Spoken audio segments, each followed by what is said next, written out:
মধ্যে যদি কোনো ত্রুটি বিচ্যুতি পরিলক্ষিত হয়, কোনো ত্রুটি বিচ্যুতি যদি পাওয়া যায়, আল্লাহর রাসূল বলেন, আল্লাহর হাবিব বলেন, আল্লাহ তাআলা ফেরেশতাদেরকে সম্বোধন করে বলবেন, উনজুরু হাল লিআবদি মিন তাতাওয়ুন। আল্লাহ রাব্বুল আলামিন বলবেন, ফেরেশতারা আমার, দেখো আমার বান্দার কোন আমল পাওয়া যায় কিনা, জি আমল নফল, জি আমল নফল, জি আমল মুস্তাহাব, কোন আমল তার জীবনে আছে কিনা।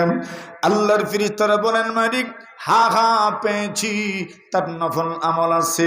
যোহরের আগের 4 রাকাত সুন্নত পড়েছে, যোহরের পরের 2 রাকাত সুন্নত পড়েছে, আবার রমজান মাসে যোহরের পরের 2 রাকাত সুন্নতের সাথে আরো 2 রাকাত নফল নামাজ আদায় করেছে, আসরের আগের সুন্নত আদায় করেছে, মাগরিবের পরের সুন্নত পড়েছে, ঈশার আগের সুন্নত পড়েছে, ঈশার পরের সুন্নত পড়েছে, তারাবির নামাজ পড়েছে, তাহাজ্জুদের নামাজ পড়েছে। আল্লাহর হাবিব বলেন, আল্লাহ বলবেন, উনজুরু হাল লিআবদি মিন তাতাওয়ুন, আমার বান্দার কোন নফল আমল আছে কিনা দেখুন। আল্লাহর ফেরেশতারা বলবেন, আল্লাহ হা হা তার নফল আমল পাওয়া যাচ্ছে।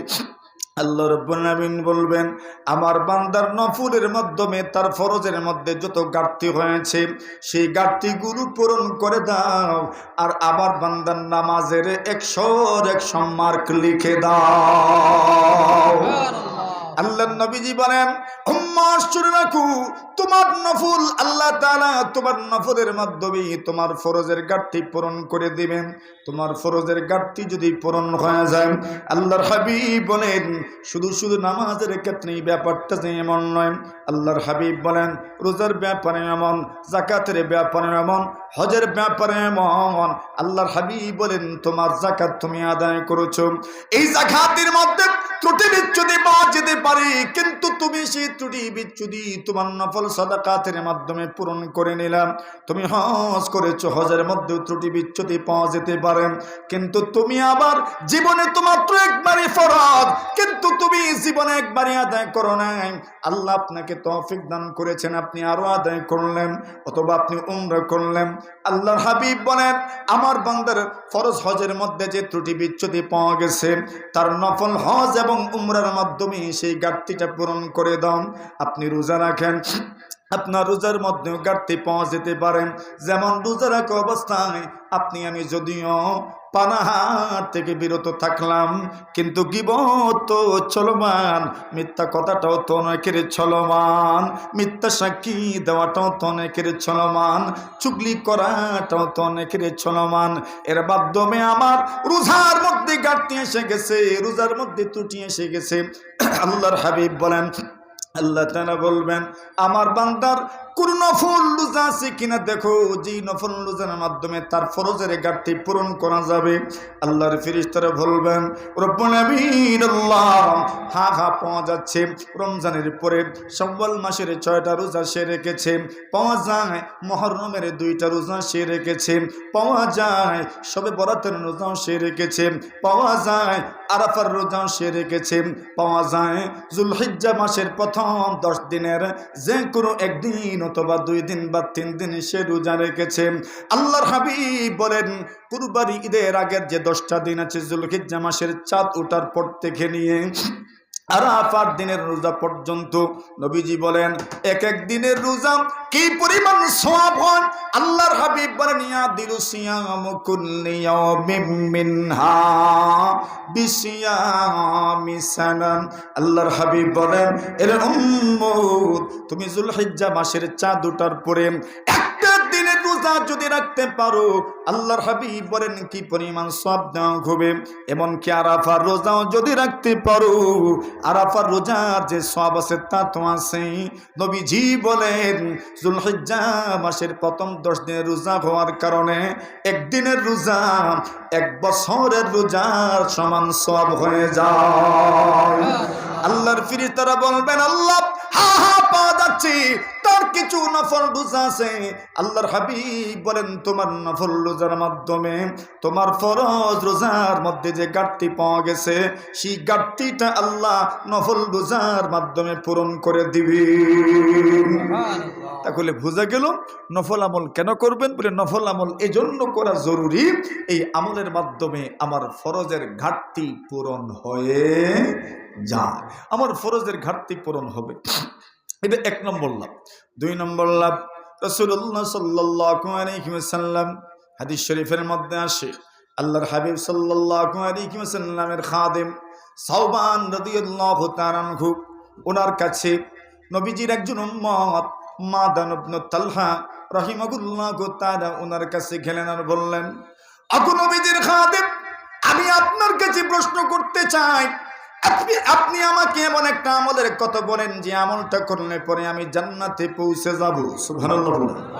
আরো জোরে, আরো জোরে সুবহানাল্লাহ। কি বলছেন? এমন একটা আমল বলেন, আখবিরনি বিআমালিন ইউদখিলুনি আল্লাহু বিহিল জান্নাহ। ওগো নবীর সাহাবী, এমন কোন আমলের কথা আপনি আমাকে জানা দেন যে আমলটা করলে পরে আল্লাহ পরওয়ারদিগারে আলম এই আমলের মাধ্যমে আমাকে তার জান্নাতের মেহমান বানায় দিবেন। এমন একটা আমল আপনি আমাকে বলেন। মাদান ইবনে তালহা বলেন, ফাসাকাতা, উনি কোনো উত্তর দিলেন না, চুপ হয়ে বসে রইলেন। সুম্মা সাআলতুহু সানিয়া, আমি দ্বিতীয়বার আবার প্রশ্ন করলাম, আবু নবীর সাহাবী, এমন কোন আমল আপনি আমাকে বলেন যে আমল করলে পরে আল্লাহ পাক সেই আমলের মাধ্যমে আমাকে জান্নাত দান করবেন। এইবারও কোনো উত্তর দিলেন না। ফাসাকাতা, এইবারও চুপ হয়ে রইলেন।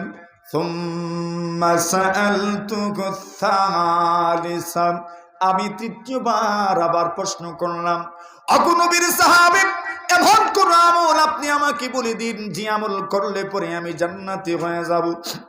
কেন গো?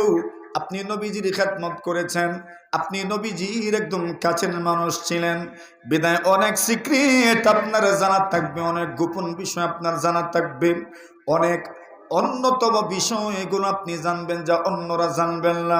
এজন্য আপনার কাছে আমার অনুরোধ হলো, এমন কোন আমলের কথা আপনি আমাকে বলে দিন যে আমল করলে পরেই আল্লাহর জান্নাতের মেহমান হয়ে যাব। আল্লাহর নবীর সাহাবী হযরত সাওবান এই ভাব জবান করলেন আর বললেন, রে মাদান, শুনে রাখো, তুমি যে কথাটা আমাকে জিজ্ঞাসা করেছো, যে ব্যাপারটা তুমি আমার কাছ থেকে জানতে চেয়েছো, এরে মাদান, তুমি আমার কাছ থেকে জানতে চেয়েছো এমন আমলের কথা যে আমল করলে পরে তুমি আল্লাহর জান্নাতের মেহমান হয়ে যাবে। এই ব্যাপারে আমিও আতে নামদার তাজদারে মদিনা সরকারে দো আলম সাইয়্যিদুল কাউনাইন ফখরে মওজুদাত বিশ্ব নবীজি সাল্লাল্লাহু আলাইহি ওয়াসাল্লামের কাছে প্রশ্ন করেছিলাম, ইয়া রাসূলুল্লাহ, ইয়া হাবিবাল্লাহ, আল্লাহর নবীজি গো, আপনাকে আমি এমন আমল জানতে চাই আপনার কাছ থেকে যে আমল করলে পরে আমি জান্নাতের মেহমান হয়ে যাব। এরে মাদান জানুনি, তুমি যেই শব্দে আমাকে প্রশ্ন করেছো আমিও সেই শব্দে রাসূলকে প্রশ্ন করেছিলাম, এমন আমল আপনি আমাকে বলে দিন যে আমল করলে পরে আমি জান্নাতি হয়ে যাব। এরে মাদান, আল্লাহ রাসূল আমাকে সম্বোধন করে বলেছেন, এরে সাওবান, তোমার জন্য সে আমলটা হলো আলাইকা বিকাসারাতিস সুজুদ। আল্লাহর নবী বলেন, তুমি বেশি বেশি সিজদা করতে থাকো, বেশি বেশি নফল আমল করতে থাকো, বেশি বেশি নফল নামাজ আদায় করতে থাকো। নবীজি বলেন, এই আমলের মাধ্যমে তুমি মহান আল্লাহর জান্নাতের মেহমান হয়ে যাবে। যদি তুমি নফল আমল বেশি করতে পারো, বিশেষ করে নফল সালাত, নফল নামাজ, তবে তুমি সেই আমলের মাধ্যমে আল্লাহ তাআলার জান্নাতের মেহমান হয়ে যাবে। নারে তাকবীর, আল্লাহু আকবার, বীর ইসলাম, বীর ইসলাম, জিন্দাবাদ জিন্দাবাদ, বীর ইসলাম, বীর ইসলাম, জিন্দাবাদ জিন্দাবাদ, কলারাই কেন্দ্রীয় জামে মসজিদ জিন্দাবাদ, কলারাই কেন্দ্রীয় জামে মসজিদ জিন্দাবাদ, আল্লামা মুশাহিদ আলী সাহেব জিন্দাবাদ, আল্লামা মুশাহিদ কাসিমি সাহেব জিন্দাবাদ। কয়টা গেছে দেখে বুঝো, দেখছেন যে আঙ্গুল, ঠিক আছে, দুইটা। 1 নম্বরটা কি? নফল আমলের মাধ্যমে ফরজের ঘাটতি পূরণ হয়। ফরজের কি পূরণ হয়? বলেন বলেন, কি পূরণ হয়? দেখেন না, হাত দিতে ক্ষয় হইলে মানুষ ভিটামিন খায়, কি পুরো করার জন্য?